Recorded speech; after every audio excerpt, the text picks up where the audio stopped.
Alright, so I was supposed to record this in Zagreb, but being that my horrible time management skills and everybody having birthday parties this month, I am late. So, recording in Budapest. It'll be okay.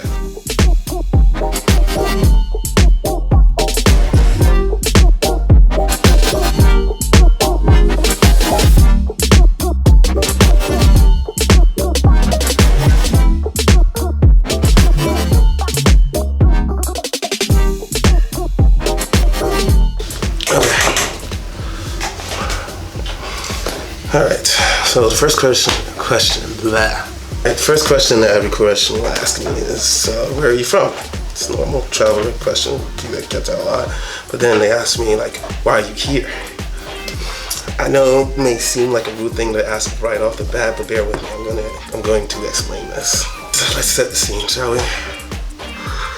Zagreb is the capital of Croatia. Population of about 790,000. Croatia is famous, if you haven't heard of it, for its beaches, its islands, water is amazing, and world-class football players. World Cup and everything, which you all already know that. Also, Nikola Tesla is Croatian, and the necktie was invented that kind of. You'll go around, you'll see like the little necktie symbol on some of the stores, and you'll probably see it in some of the promotional videos for Croatia type deal. But it's all good. By the way, how to piss off Croatia 101, tell them that Nikola was Serbian. Have fun with that. But I ain't the History Channel, so the rest you can Google. I'm here to talk about the lesser known things. That's right, Croatians. I've been studying, y'all. I have notes. Let's see.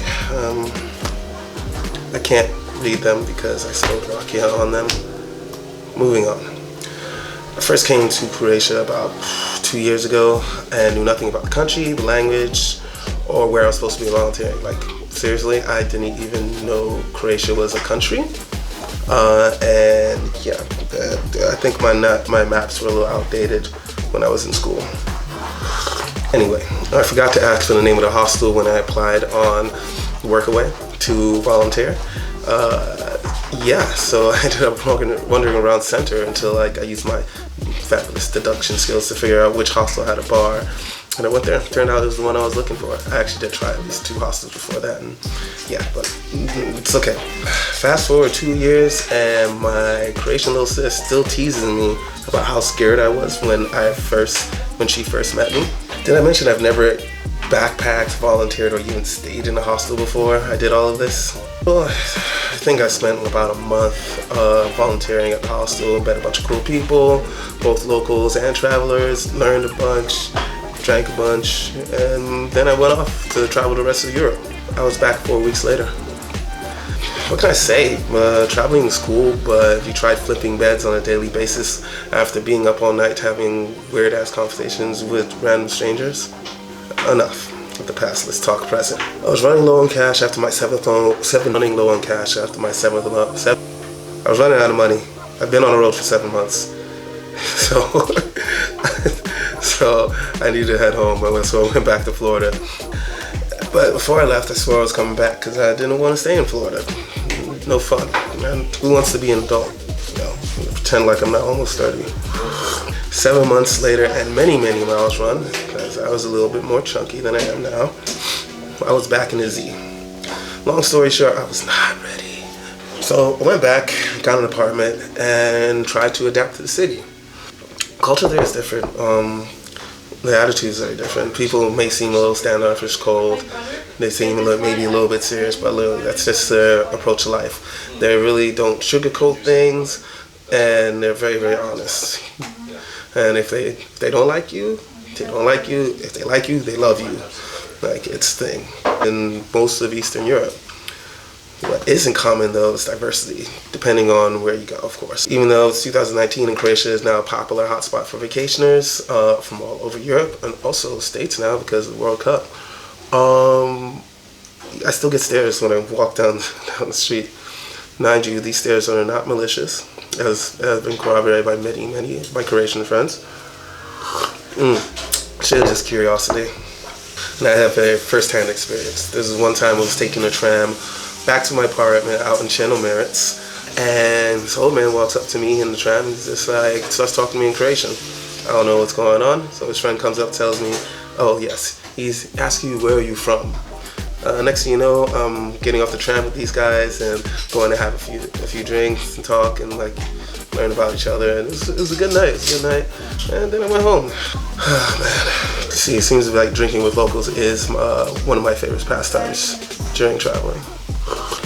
Naturally, for every good story, there is a bad one. I hear them from time to time, unfortunately. In short, some people just ain't good. You know who's good though? Croatian dancers. In my travels, I occasionally get to throw down with local dancers, but to be honest, I avoid it because do you know how hard it is to limp to your hostel that's a mile away from the train station on a lame ankle while you're carrying your entire life on your back? It's no fun. Anyway, I made sure to fix my weak ankle this time. In my time there, I have taken vocal classes along some amazing drag queens. Shout out to Flamingos. Popping classes from True School Popper and hip hop from a local legend. Shout out to Funkadelic. Yeah, you're killing it. There is also this one time I got smoked by a Croatian girl at a Scratch Bastard concert. I had zero chance against this girl. She was so good. According to my sources, the best dance schools in Croatia are in Zagreb, so everyone comes here to study. And also, don't get me wrong, it's not that they don't just love street and club dance. They also love salsa, bachata, dancehall. And naturally, your normal studio dances as well. And they love, really love it. Like all of them. What's up, mama? How you doing? Listen, I told you I'd be here. Oh, no, you didn't know he was here as well. No. Okay, alright, but shoot. It's quiet on set. I'm finished. I'm almost done. Sorry. It's okay. It's okay. No. This is plenty of light. I need to be dark and mysterious, honey. Where was I?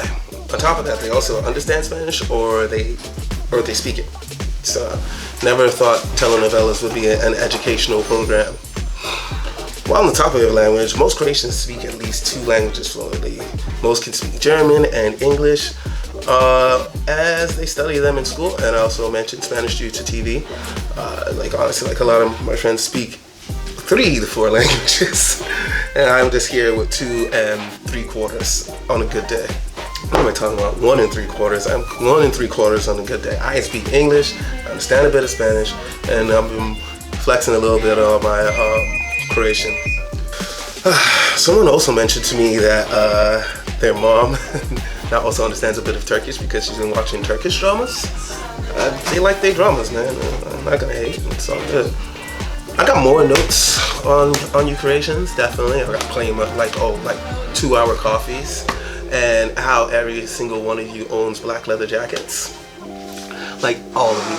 It's so ridiculous. I swear that I feel like when you're born, they give you one before you leave the hospital. I understand that Croatia is not the greatest place to live. Like I said, I get to talk to a lot of Croatians because I've been very fortunate. And they tell me about their lives and like what it's like to live in Croatia. Like between the corruption, low wages, people not fulfilling contracts. It's a mess. And increasing costs and like a falling dollar. It's a mess, but I had to wonder how people get by. But they do. They be hustling, man. Shouts out to them. The thing is that I feel like this. I mean, it's not completely unique to Croatia. You'll find that a lot in this part of the world. But so that's why I understand people wonder why I spent so much time in Croatia. So what I'm gonna do with these people from now on is I'm gonna look them in the eye. I'm just gonna tell them very simply, it's because of you. That's it.